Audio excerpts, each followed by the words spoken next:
Hi, I'm Rowan Brooker. My pronouns are he, him. I'm a proud trans man. I'm GRAI's Befriender Coordinator, and it's my privilege to moderate this session on the Chameleon Society today. I heard about the Chameleon Society from a friend, and he used to attend the group, and I'm very grateful that Michelle and Lisa, or Leece, and are willing to speak publicly about their experiences with the Chameleon Society in the 70s and 80s, and Vivienne, who was a patron and supporter of the group for a long time. Dr Vivienne Cass is a clinical psychologist and specialist in human sexuality and is now semi-retired. Vivienne fell in love for the first time in her early 20s, and to her surprise it was with a woman.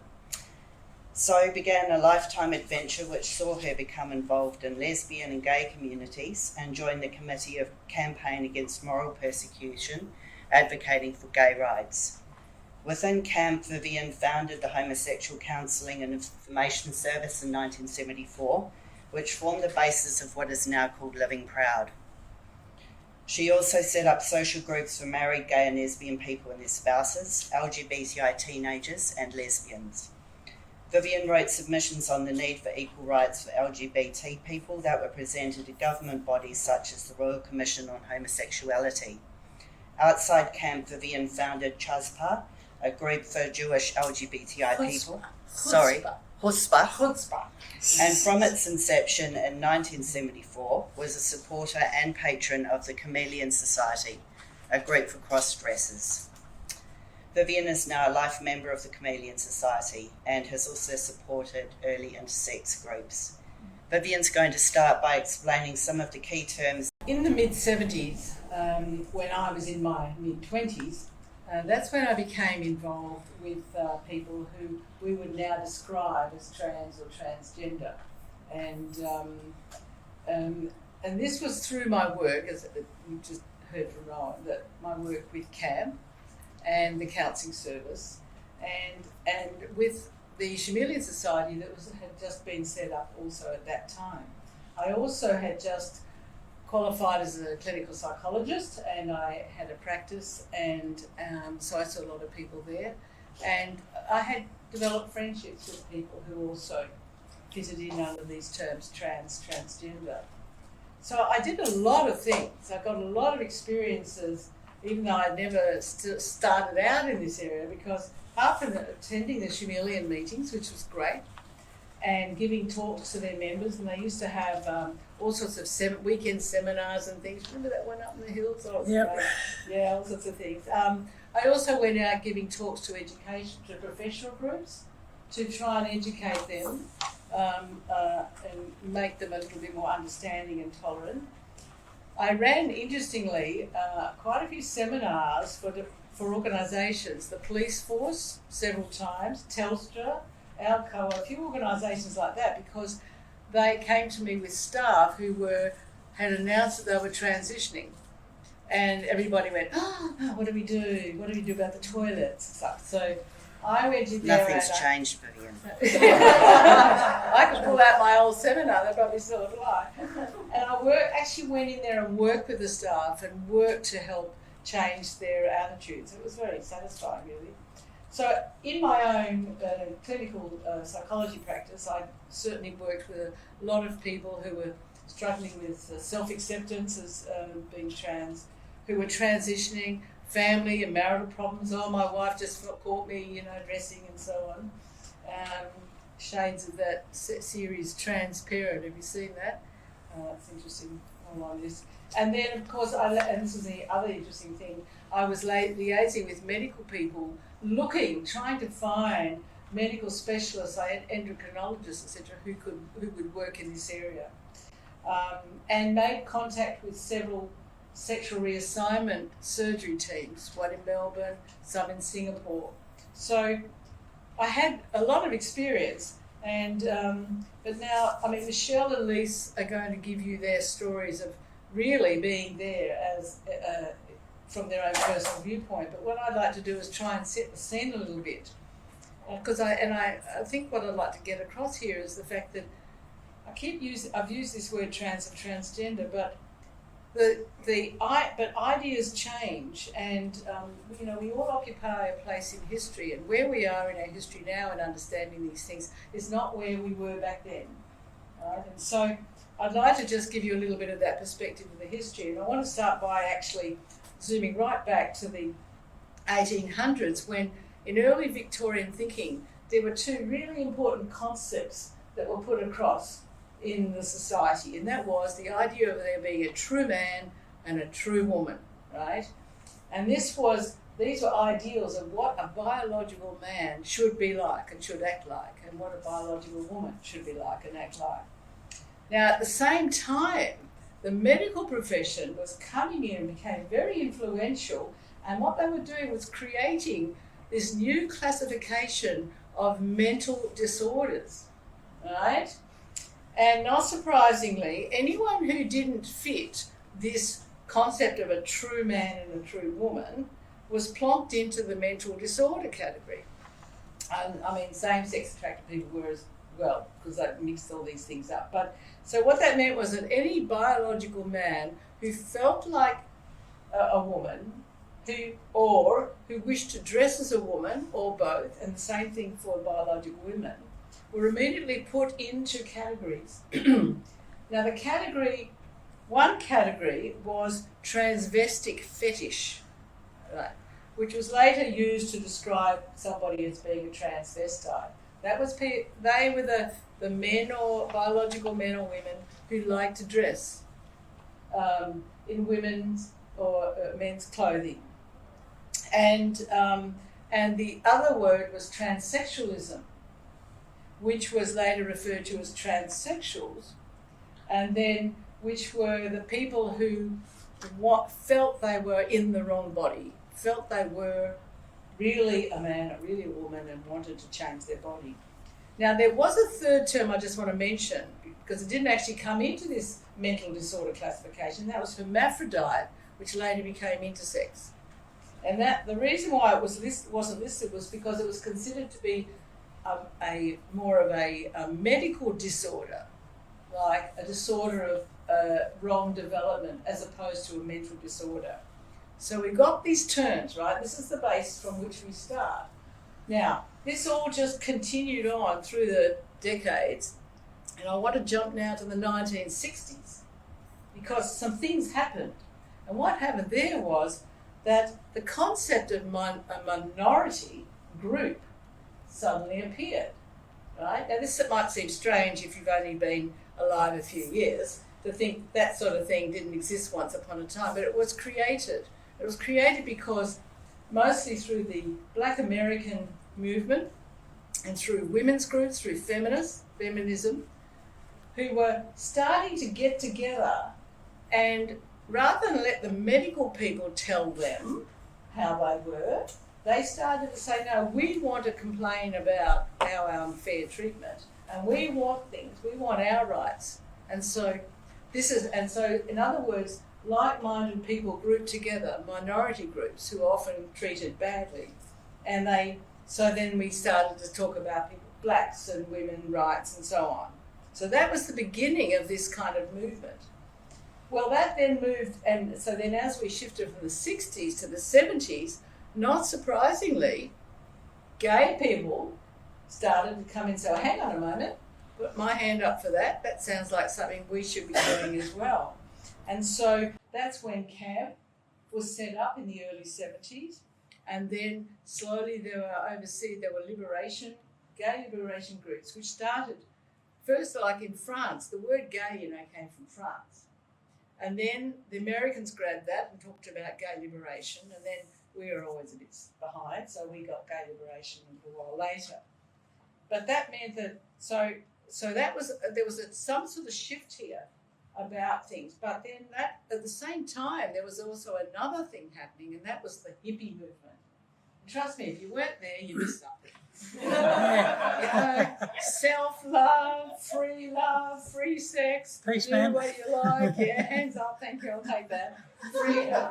Freedom from the self. And trust me, I had friends in the Sannyasa movement, and they really did believe every step of that.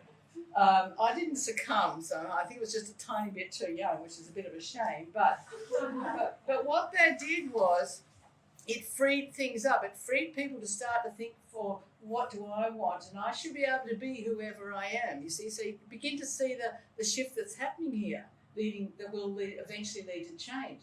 And what popped out of the hippie movement was the idea of androgyny. Now, androgyny, it's a shame that doesn't seem to exist today, and I think it's a great shame. But androgyny simply meant a blending of both male and female aspects of oneself. I'm not going to go into the debate about male and female as concepts, but if you just think about people saying, well, I've got parts of me that are male and female, masculine, feminine, and so on, and I'm just going to let them move in. And the division between that true male and true female, no, we're not going to accept it. And that was not an identity. Nobody was called an androgen or something like that. It was just a description. And I have to say, I can remember being with some gay guys who would, well, I don't know whether they were gay, they were guys, they dressed in the most beautifully androgynous way. And it absolutely did the blending, and there was nothing. You didn't see one thing or the other. And so here we have another shifting towards something different. And these changes also then, so really, I was going to say not surprisingly, but it actually was surprising that somehow now we have the stage set for the time when the Chameleon Society would logically get set up. It was a perfect timing. And amongst those people who at this stage were called transvestites and transsexuals, I'm going to use those terms because that's what was happening. Yep. And in 1974, Barbara Burrows, who started the Chameleon Society, came to me, I was at camp, and had a chat with me about this group. And from then on, I got very interested and very involved and gave them every bit of support I could, and just felt like I was like a bit of a, sort of buffer, I was the psychologist being a buffer, and also just a friend to a lot of those people. And now most of the people at Chameleon, and I don't want to take on Michelle's parade here because I just want to mention this, most of them were biological males who loved to dress as women, right? And I want to mention this because there weren't too many women, biological women there. And I think that one of the reasons for that was it was very easy for women, biologically born women, who dressed as men, who wished to be a little bit more away from that true female and more towards true. They could easily go to the gay venues, and they did. And there was just no barriers to them being able to do that. And at that stage, keeping in mind that a lot of women were starting to wear pants more, slacks, whereas of course for a guy to wear a dress was just, just teeny bit, yes. So the thing is though that amongst all this, that it seemed to me that there was began to see a difference in my working as a sort of psychologist.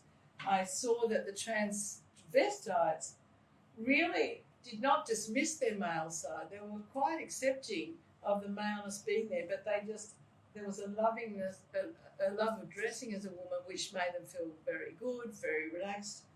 And it seemed to me also it was a way of coping with this very strict division that was still in society, especially Australian society, between the true male and the true female thing.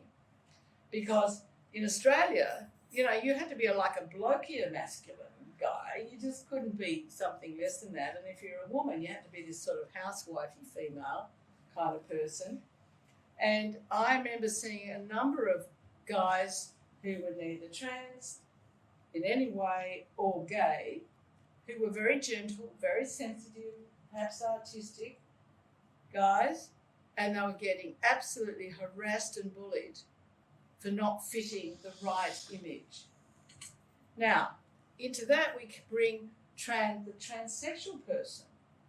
And to some extent, they actually had a harder time because they didn't often accept their maleness. Well, they didn't accept their maleness, but they found it quite difficult. And I remember vividly one example of somebody came to me and said, I'm a lesbian trans, and meaning this was a biological male who was transitioning and called herself a lesbian.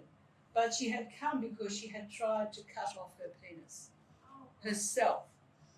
It's just almost impossible to imagine. So you can tell from that the level of self-hatred that was there made it very difficult for the transsexual, a lot of them that I saw. So I did see some differences in various other things which I won't go into now. But it wasn't until a little bit later that some groups started to set up that were supporting the transsexual groups themselves. I think this is probably the late 80s, 90s, I'm not exactly sure. And 80s. 80s, yeah. West End. Yeah, so there were, and often now the word trans was used. But the word trans initially meant an abbreviation of transsexual. That's all it was, okay? That's where it was. And it was only in a little later then it came to mean, trans or transgender came to be more of a collective term for anyone who didn't fit those true man, true woman categories, right? So it was just a lovely term to say, oh, all these people, and it had a kind of an affection about it. I remember when people used it. So it was not an identity, right? It was a description. Okay. And so to sum all this up then, so why am I giving this little potted history? Well, it's very brief. I suppose it's because I want to show that ideas, the concepts we have in our societies, like every concept, gets created by time and events and people, but they also change. So we have to be very careful how we use them. And sometimes I hear the terms trans and transgender used to apply as they're used now, right? And they have quite different meanings. Now there's a whole emphasis on identities. You have to identify as something rather than just being a person who acts in a certain way. But sometimes those words trans and transgender get used to talk about the past. And we have to be very careful because the meanings are different. They have different feelings. So we have to be careful because if we try and insist, and I have heard a couple of people be quite annoyed about, they would, if I had, for example, used the word transvestite or even cross-dresser, they would, want to jump down my throat, I guess. But I say to them, well, you can't, just slow down a bit because if you do that, it's like a rejection. It's a disrespect, really, for trying to understand the real experiences. And it stops us from understanding where things were back then. And there's a classic example that from the gay side of things that explains this a bit. There was a guy called John Boswell, who's an American historian, a gay man, a delightful man. Just loved him. He wrote a huge volume called Christianity and Homosexuality. It was about this big. And he started at the early history from antiquity up to the 14th century. That was his area of expertise. There was only one problem. Right through the book, and even on the title, he used the word gay. He talked about gay history. But the word gay was a 20th century invention. And to say that someone in year 200 BC was gay is just kind of crazy. So now I'm going to hand over to Rowan and then Michelle and Leece. And so perhaps now you can sort of hear these terms and just look at where their real experiences are coming from and forget about everything you've learned about now and just sort of go back to their time. Thank you.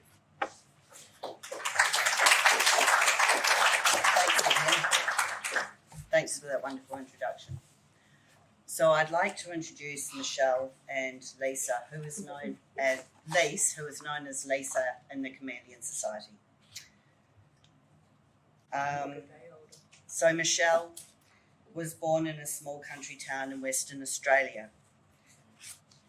The early childhood was challenging because of the volatile relationship between his parents, who eventually separated. In those days, when a divorce case came before the courts and another male was involved with the mother, custody was generally given to the father.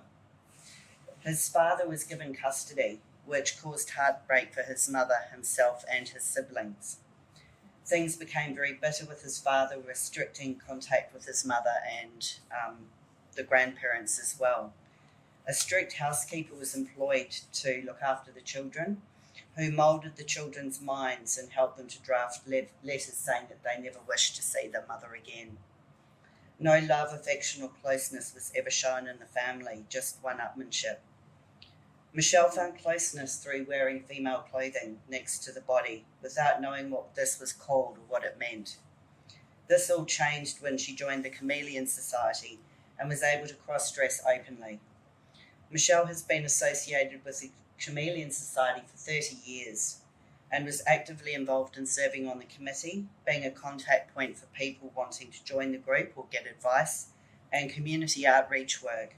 Michelle has been awarded life membership of the Chameleon Society in recognition of her significant contribution to its work. Leece was born in Three Springs, WA in 1958. She remembers having feelings of needing to dress in girls' clothing since she was about 13 years old. She used to buy clothes from second-hand shops and, if asked, said they were for someone else. Leece noticed that when she was playing sport, the feeling of wanting to be a girl went away for a while, but when there was no sport, her female side came back. She used to express her female side by wearing women's clothing in the bush. When she was a bit older, Leece would sometimes go to Perth and rent a motel room and get dressed up to go out in the city. It wasn't until she was in her early 20s that she found out that there were other guys who also felt this way. Leece heard about the Chameleon Society in the late 1980s and started to receive their newsletter, The Transceiver. This made the world of difference to her. She saw Chameleon Society meetings advertised in the Sunday Times. They were advertised as for TV or TS people. That was kind of the code. And started to attend outings and to go to the regular meetings. She found a lot of support there and met many transvestites and transsexuals during this time. Leece realised that she wanted to live full-time as a woman in the early 2000s. She started to transition medically and had gender reassignment surgery in Bangkok in 2005. So welcome to you both, and thank you very much for agreeing to be here. I know it's a really brave thing to do, actually. So I just have a few questions to ask Michelle and Leece that will give us some insight into their experiences leading up to their involvement in the Chameleon Society and what that meant to them. So my first question is, when did you first realise that you were interested in women's clothing? And can we start with you, Leece? Yeah, about age of 13, I was discovering, because we had a spare room with boxes full of old clothes and that from my sister and mother, and experiment with that sort of stuff and clothes, and sometimes sneak them into some of the clothes into your bed and wear them at night when you're asleep. And hoping no one would come in and catch you. Or dressing up when the family would go out somewhere, you'd stay home and deliberately and dressed up and spend the time around the house just being you. So, thank you. Yeah. Over to you, Michelle. Yeah, thanks for having me here. And it's good to see so many people here. Cross-dressing is weird in that trying to think when you first start and what encourages it. I developed cross-dressing from a want of love and affection from the mother and family, which I wasn't having at the home where I was because my father restricted all that.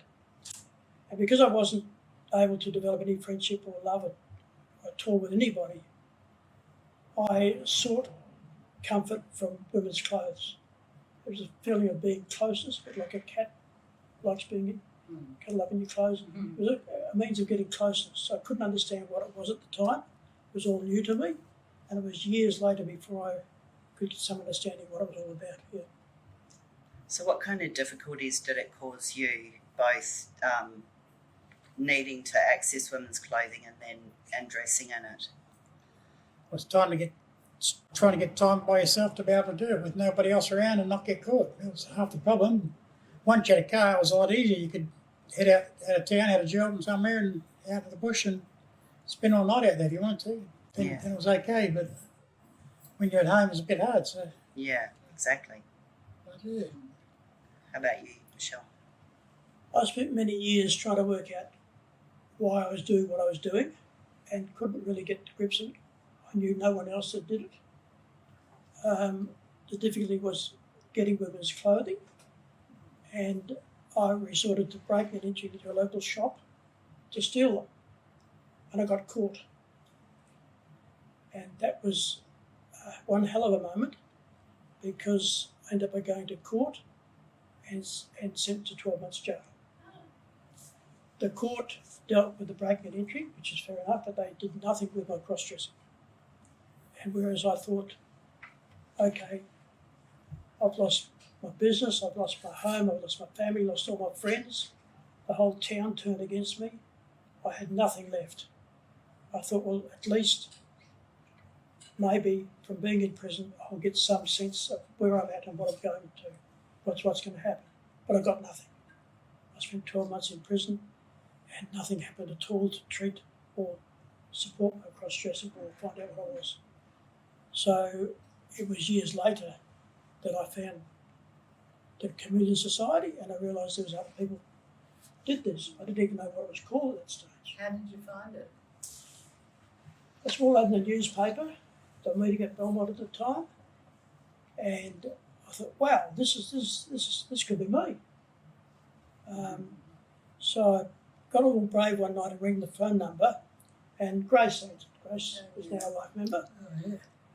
And she answered the phone. She gave me a big welcoming speech and said, "Come on down, I'll present you to the group." And I thought, I'm standing on a dais, and that's the last thing I wanted. Anyway, I thought about it, and I thought, nah, I'm not ready yet. Then next week, clothing wasn't right, the makeup wasn't right, weeks went by, and it drew out, and finally I bit the bullet and went down there one night. And I finally went round the back, the meeting in a pool room at the back of the house at Belmont. Walked in there, and Grace gave me a lovely big welcome, and suddenly there was 12 to 15 other people doing what I was doing. I'd never seen them before. I thought, fantastic. And that was a real awakening, because I now knew what the name was, I knew what it was called, there's other people doing it, I could talk to somebody about it. It was fantastic. Big move. Yeah, thanks, Michelle. And Leece, I believe you had some challenges in terms of brushes with the law as well. North of Geraldton, stopped to get some fuel at the roadhouse there, and they run the police up to say there was somebody in a dress getting fuel and driving up the road, and the police pulled me up because that same night somebody had stolen jewellery out of a jewellery shop in Geraldton. So they pulled me in the police station and went through my car and that and found nothing except for 10-cent jewellery, and let me go, but told me, if they caught me again, this is in the 70s of course, that they would throw the book at me. So but 2 weeks later I was out doing it again. So but yeah, it's just back then it was just nobody knew about cross-dressers, transvestites, whatever you want to call us, but a bit different nowadays. So. And how long was it before you met anyone else like you? Not until I was in not until 1990, 1988 or 89. So it's a long time. 70s, 80s, and late 80s when I actually met somebody. So it was a long time by yourself, and it's just I discovered when I was living in Shea Gap in a Sunday Times this ad, and I sort of sent money to it, and started getting the magazine and learned more from there. And then it was the early 90s before I actually met the first person. I went to a Chameleon Society. Yeah, that was at Wish then. I went there once there, so in Claremont. So a long time by yourself, but yeah. It is a long time. You both had a very long period of time trying to understand who you were and feeling very different to everyone else, I guess. Yeah. So what did it mean to you both in terms of, personally your involvement in the Chameleon Society? Oh, that was a big thing. That was great. That was finally getting to meet other people the same as you and having and have someone to hang around with, someone to learn off, and you're discovering more about yourself. Yeah. And then, and as time went by, I discovered that I was more than just a cross-dresser, I was actually transsexual, but that was because I read a book and a couple of pages in there just twigged, and that set me on the road. So Literally. So you had quite a big coming out, didn't you? Yeah, a couple of times, trucking life. Yeah, and the West Australian newspaper, yeah. So front page too, of course. That's a very brave 2007 to come out as a transsexual and to 2004 was in newspaper one, yeah. yeah. 2004. Yeah. And Michelle, what did it mean for you personally? Once I found there was other people doing what I was doing and I had a name for it, and I decided that I would bleed this group for every bit of information I could find to try and understand what it was all about. And then I realised that there are others that were like me that didn't know about the group, that didn't know it was there. And I ended up getting on the committee, and we did a whole lot of things to try and involve others, let the group be known, publicise the group, let people know there is a group out there for cross-dressers. And we did so much work over those years. We had a beautiful committee that worked well together. We did all kinds of things. That example that Leece gave about the police, we even liaised with the police force, because at that stage, if you were caught wearing a disguise, which could be to commit a crime, you could be arrested. Yeah. And we ended up by drafting a identity card which we carried around, which the police recognised that we're a member of a bona fide group, and we had a direct line to Michelle Fife, who was the liaison officer at the time. If we had any trouble with the police at Northbridge, we could ring her direct. So we did a number of things like that, and we'll probably go into more detail later on anyway. Yeah. Thank you both so much. So for the rest of the session, Michelle and I will run you through some history of the Chameleon Society, and Leece, feel free to jump in at any point. All good. Over to you, Michelle. We're at the 60s. The history is very interesting. Barbara Burrows is recognised as the founding of the group, and there's various stories of how it started and so on. She maintained the group was only for transvestites at the time, but it even at the beginning it had transsexuals in the group. There's various... The group started up and fell away at different times. And the story I liked best was there was an ad put in the local newspaper saying anybody in cross-dress who wished to join a group, please move to a certain dress in Cottesloe on a certain night. And there was 3 people turned in, Grace and 2 others. When they got there, it was an empty house and no one there. And they didn't know who put the ad in the paper. We never have found out. But the 3 of them got together and they said, well, we're all here for the same purpose. Let's go and have a cup of coffee somewhere. And that's how it started another time. So here's an example of the Chameleon Society La Femme magazine from 1977. That was produced by Barbara Burrows. She produced that by herself over a number of years. And Barbara ended up going to the East, and she passed away in 1980 in Victoria. And she's already quite, I don't know what age she was. she was a couple of years, yeah. She was in good time, Yeah. So that was a magazine she produced. What we found was contact, because we used to meet, but nobody would give you their real name or their phone number or contact details. Mm-hmm. You just knew them as their femme name, and that's all. And if you decided not to hold a meeting one week, you had no means to contact anybody. So we started to produce a sheet which had the list of the meetings for the next 2 months.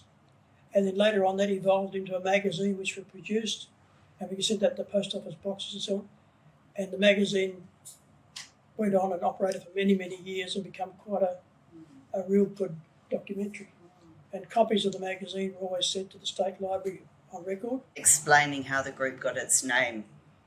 And it was basically because chameleons are creatures that change their colour depending on the environment that they're in. And when they're threatened, they disguise themselves. but when they feel comfortable, they come out in all their glory. So I think it's a very fitting term for the group. Well, the group, we tend to make the group bona fide. We applied for incorporating the group, which is a step in that direction. I signed the paperwork for that, and I got abused in the local newspapers because of that, because I had to put my name there and they knew who I was. But it made that we were a recognised group. We ended up by pushing the name out there by ads in the weekend paper, by going on the Pride Parade and saying, we are the Chameleons, we're here. If you're a cross-dresser, you need help or support, we're here. We operated phone lines. Initially, I used my own telephone and I would answer calls 7 days a week. Most of the calls come in very late at night when the person's family had gone to bed and they were home by themselves. They could give me a ring. Yep. They wouldn't ring while the family was still around.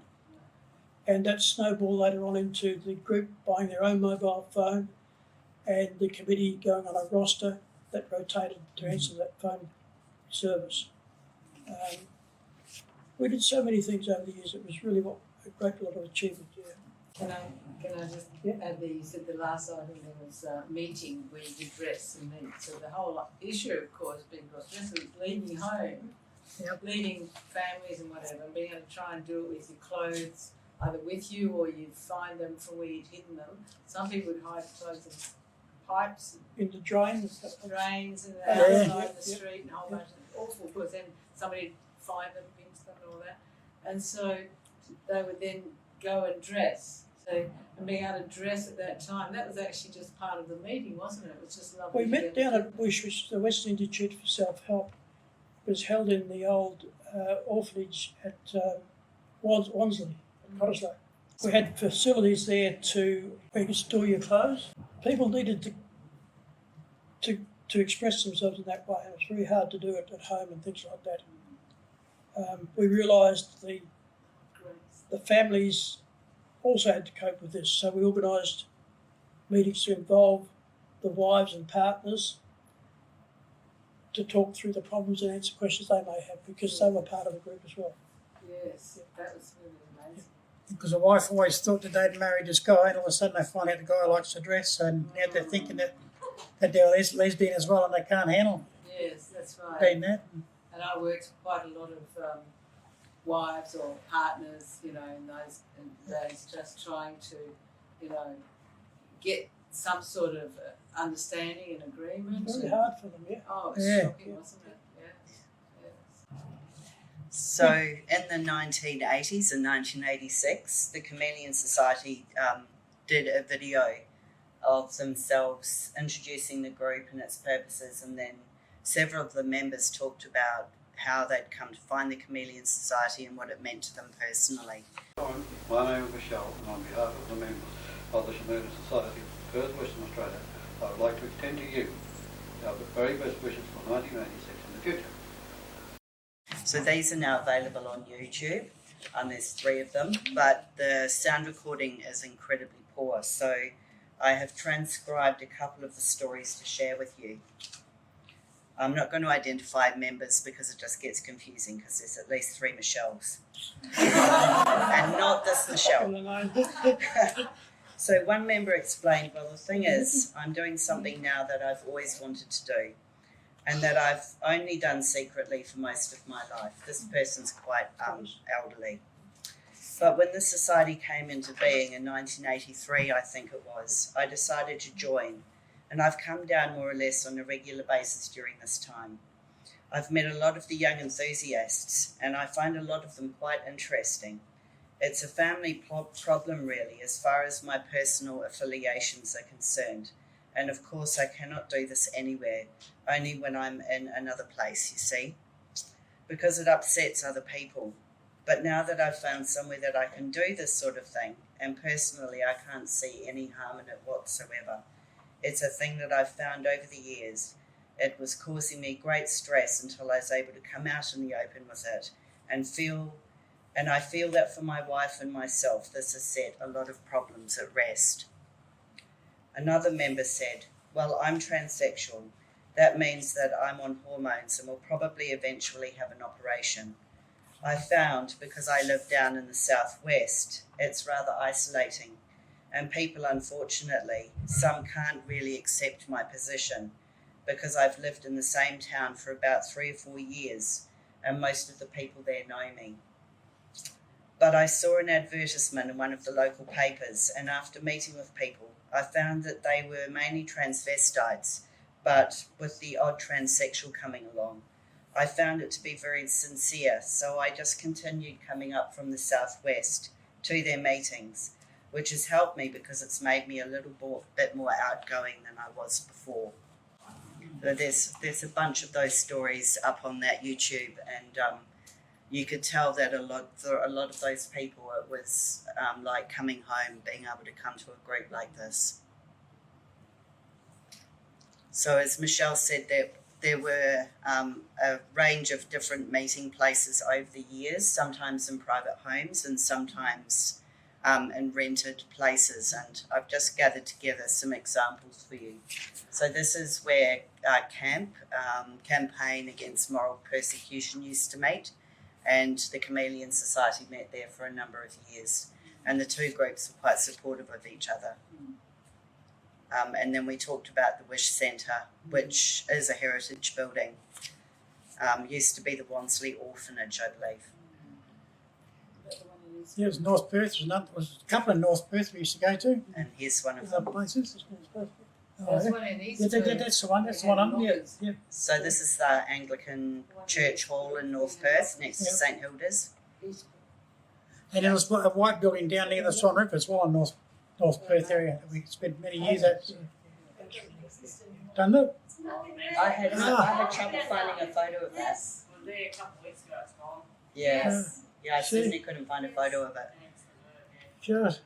So buildings are special, aren't they? Yeah. There's Michelle, top, middle at the back. It's very difficult. We've got lots and lots of photos, but because it's all private, be careful whose photos we show. So I've only included a couple of photos of other than myself. We've got photos of me, but you've got to put up with that. I don't care either. Yeah. So Michelle, we're up to the 19. That would have been Hands that. up, who was there? Hands up, who was in that photo? Sorry? No.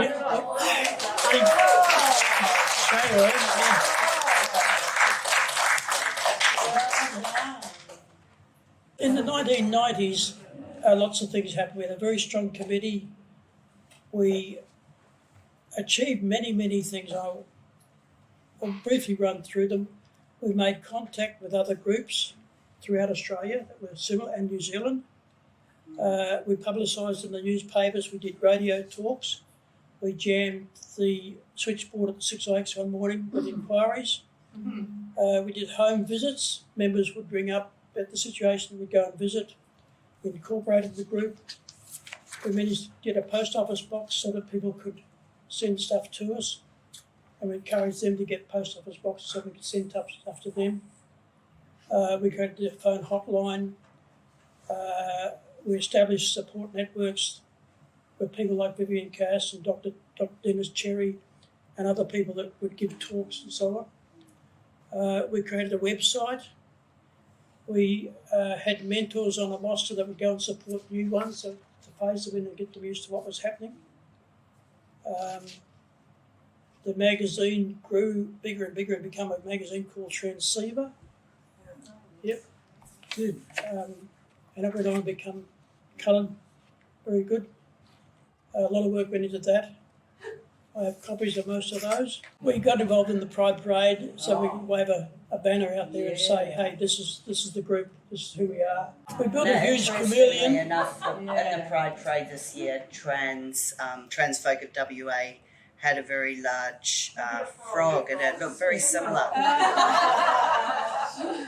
The chameleon had a colour wheel inside with a light on it, so it changed colours as it went along. That's incredible. Club West. Do you remember the people from Club West? Terry? Club West was run by Terry, who's that one there. Terry, cabaret show, drag queens and so on. And it was a night where you could just be who you want to be and join in, and fabulous nights. And he put so much effort in. He had drag shows, and the big problem was drag queens tend to fight, get a bit bitchy, and there's always trouble trying to control them all. But they were fabulous nights. There's a list of the like-minded contacts that work with the Chameleon Society. Seahorse Society over East was one of the big groups that they worked with. Michelle's already talked about the supporting seminars for families, but member seminars, I'll just jump through some of these. So they met at places like Peaceville and Chittering. The seminars were very good. We had a theme, and we used to have guest speakers come along to talk about different subjects. That was Yeah, I was in that photo. They got the back. Where are you, Leece? Up the back, I think. Back top, third one. How many people here in that photo? I think. Anyone? Yeah. Yeah. There was a few of us there. We went to So the seminars had information on wigs, dress and fashion, deportment and etiquette. Etiquette was very important. Alex was very good. Knowing how to conduct yourself He in taught public. us how to sit, how to walk, how to get in and out of cars, That's right. don't stand with your legs apart, and so on. And that was interesting. We did a ballet dancing session.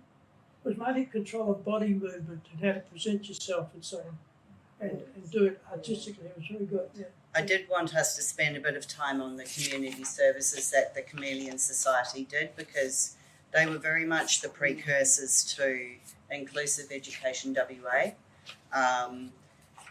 I think Freedom Centre was already operating at the time, but the two groups did work together. And yeah, I'll pass it over to you, Michelle, to run through some of that very quickly, like in 1 minute. No pressure. We got involved in a number of things, and because the name got out there and people knew who we were and doctors recognised who we were, I had got invited a number of times to the suicide ward at Royal Perth Hospital to speak to patients there that were having trouble with the cross-dressing. I'd also been, I think you asked me once to go to a prison and visit someone out there. Came into my mind. Yeah, that type of thing. And we did a lot on suicide prevention. We got involved with Lifeline. Some of us did courses with Samaritans and so on the phone etching. And one of the big highlights was the school safe zones. The girl that set it up originally was Yolanda somebody, I can't think of her surname. But she was a teacher at one of the schools down towards Fremantle, and she came out and announced she was gay and a lesbian, and they wanted to sack her. And she said, "No, you don't." She put her foot down, and she got that reinstated. And what she did then was amazing, because she realised that there was kids that were having problems with their sexuality and they had nobody to talk to. So she established a safe group within the school area that they could come and talk and discuss things they couldn't talk to their friends about, couldn't talk to the parents about, but a safe zone where they could talk their sexuality to people like Yolanda and so on. And we worked with her, with PFLAG and a couple others. We had discussion meetings on it. And that snowballed to 15 schools in the first year. And the highlight was the Pride Parade that next year. We had 6 high schools represented there, which is fantastic. Fantastic achievement. That was Just amazing. So there's an information brochure that is still around. We still had that at Freedom Centre last year. And just some more photos before we finish. Michelle, certificate of appreciation, and then life membership for Vivienne. Life membership for Michelle. In the 2000s, some more things happened, but I think the important slide to finish on is Oh my gosh, you had a ball with your dress. this one. So just sorry, to we're going to show acknowledge, pictures of somebody else. No, that's all right. You sort of, you know, you were the pretty good dresser there. That sums it all up. So I'd like to acknowledge the Chameleon Society for the tremendous work that it did. It certainly made life easier for a lot of us coming behind it. So thank you very much.